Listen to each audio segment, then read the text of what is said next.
So, are you and Naaman close? You know, he beat you in winter. Отчасти благодаря зимнему чемпионату мы с Нейманом очень сдружились. Он мне очень помогает со всем. То, что он меня выиграл в финале,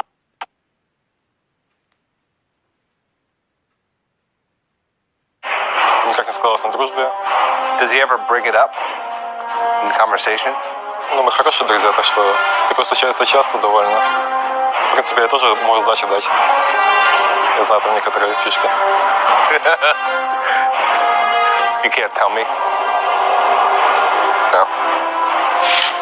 You beat Naaman at Star Ladder. Does that sort of give you the edge in your mind over him? Naaman doesn't have edge.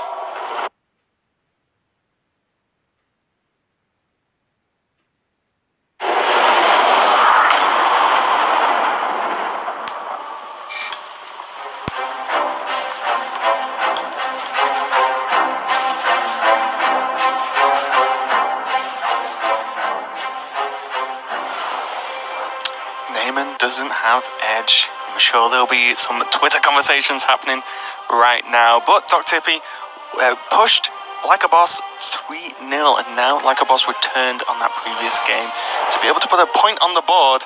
And now this is the stage where DrHippi, maybe not himself,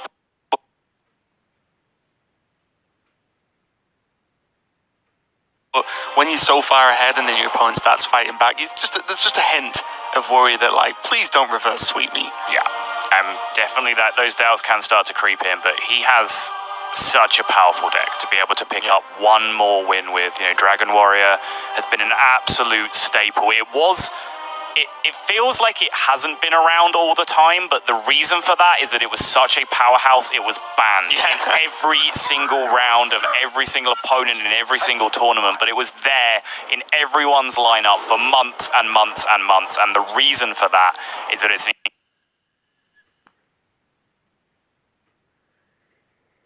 incredibly powerful, oppressive, aggressive, consistent deck.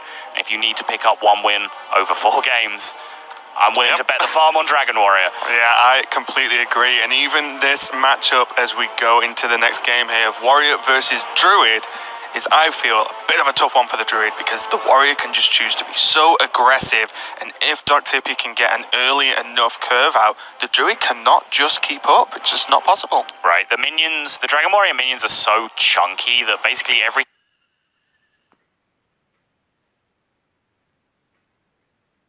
single minion you play just demands premium removal from the Druid deck, and eventually they run out of it. So generally, the way that the Druid wins in this matchup is that they get ahead with ramp very, very quickly, or they get a huge swing turn with Arcane Giant and there's no execute in hand. And option A is available to Like a Bawse here, who is going to go from Wild Growth into Fandral Staghelm very quickly and then be able to back that up with a Wrath. Yeah, that's definitely looking good for Like a Boss. Whereas on the other hand, DrHippi has the slightly delayed start. He does, and Like a Boss actually chose to anticipate a quicker start from DrHippi. Now, normally,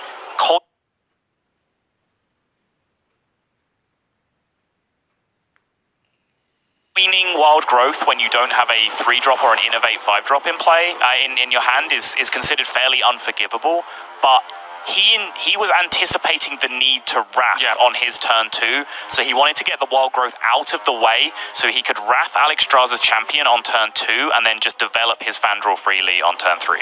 Yeah, and you know what, I completely agree. I think that's a completely fair play because, as we mentioned, if the Warrior can starts just curving straight away, then Druid's going to really struggle, and that Wild Growth would have just sat in hand for such an awkward time there. Like a Bawse is playing on point right now. The Tempo Blood Mage on the board. How much health is the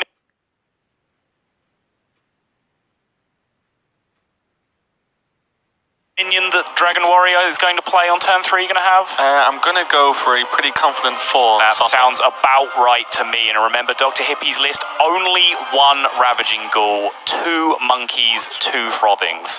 So 4 out of 5 times the minion that comes down here is having 4 health and just gets punished straight away by this Wrath, if Like a Bawse even wants to go down that line. Yeah, and DrHippi's definitely sat considering this very heavily here. I actually like the Fairy Dragon a lot. Well, would you Blood Taker? Would you Blood Taker as well? Yeah, to clear it off. I feel like anything else.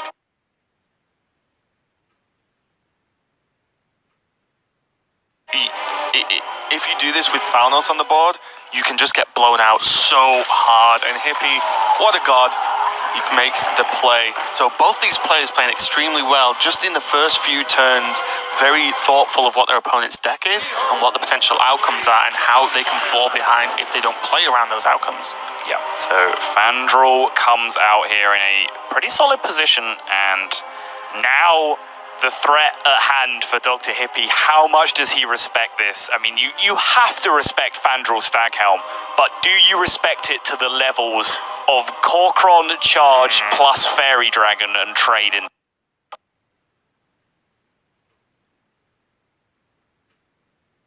To it. Yeah, it's like Dr. Hippie knows what's in like a boss's hand, because the Nourish to follow up would have been backbreaking in this game. Right, if he'd have just dropped the 3/6 Twilight Guardian there, we would have seen Nourish, which would have, of course, drawn 3 cards and gained the mana, and then with that immediate extra mana that you get from the Nourish, he could have wrathed onto the Twilight Guardian and then traded in with the Fae. It would have just been an absolute nightmare, so that is an insane level of respect for a 4-drop to trade your 2-drop and your charging 4-drop of your own into it, but that is the level of respect Fandral commands, and these first 5 turns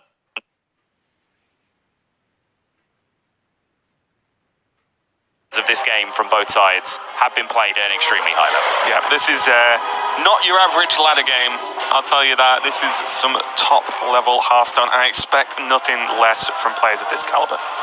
Yep, so Twilight Guardian comes down, contests the 6 power on the board nicely, and if, like a boss, wants to make something happen so that these 2/2s don't all trade, then he doesn't really have a development play this turn. He cannot get the Arcane Giant to come out here through abuse of the spells just yet, so it's a pretty low-impact turn here for Dr. Hippie, but he's just going to choose to use his Wrath to consolidate his 2/2s on the board. What do you think about this as opposed to just trading and pushing out an Azure Drake?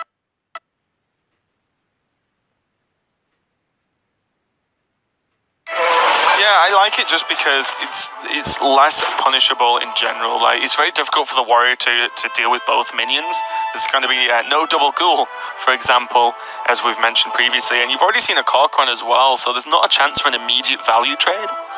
And we also saw a very sort of funky turn from Dr. Hippie on turn 3 to play around the Wrath. So you know there's still all the 4 health minions left in the deck, so if they come out, then you know that you're sort of threatening those with the minions already, and you have a pretty good follow-up with Azure Drake into Wrath next turn regardless.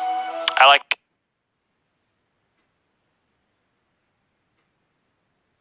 Yep, and I like this decision from Dr. Hippie as well. Doesn't feel the need to overreact to these 2/2s just yet. He's just going to continue to try and grab the initiative over and over again, right? He's just going to keep trying it until he runs out of ways to do it, or until it's, irreversible, and then he'll start trying to fight back on board. But he does have to be careful because, as I mentioned, no Deathwing in this list, which means if the board does start to snowball, he does not have that instant reset available to him. Yeah, and again, we see like a boss just, respecting the fact that he wants to keep these 2 minions alive, the 2 Trents, sorry, and just continue to have multiple trade options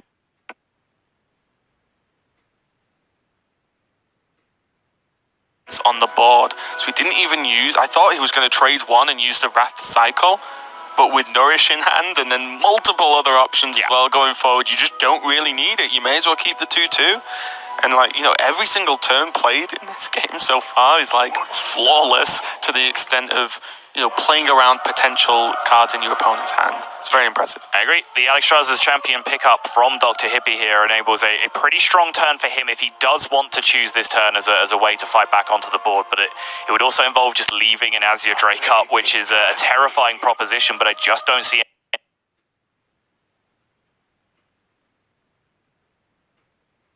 anything superior, so this is what's going to happen unless he was going to double trade into the Azure Drake here. We've seen him respect a powerful minion with charge minions on a previous turn, but this time Azure Drake doesn't quite command the level of respect that Fandral Staghelm does. And the thing is here, spell power swipe plus normal swipe, it's pretty much the same outcome. You mean that card? Yes, that card. Yep. That card, like a boss, drew to line up perfectly, and he can play the Arcane Giant as well. Like a boss, literally doing everything right and what he needs to do in this matchup to win it. And DrHippi now.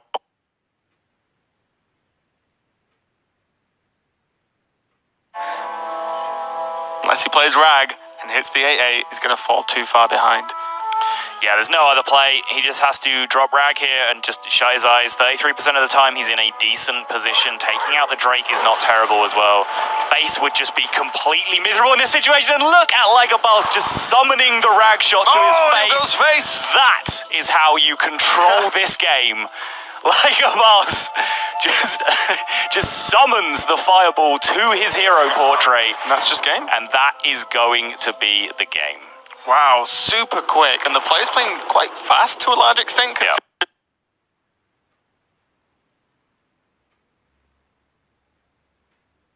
How much we could tell they were playing around and thinking of, but Like a Bawse on the road to coming back and potentially reverse sweeping DrHippi. Yeah, and you can see he has been, relatively stoic throughout this series. None of the histrionics that we saw in the preliminary so far, but you can see as the stress is ramping up, it's getting there. I'm predicting there is going to be some sort of explosion of emotion one way or the other before this series is through. Yeah, and we will be continuing with this very hype series soon, so stick around, guys, and don't go anywhere.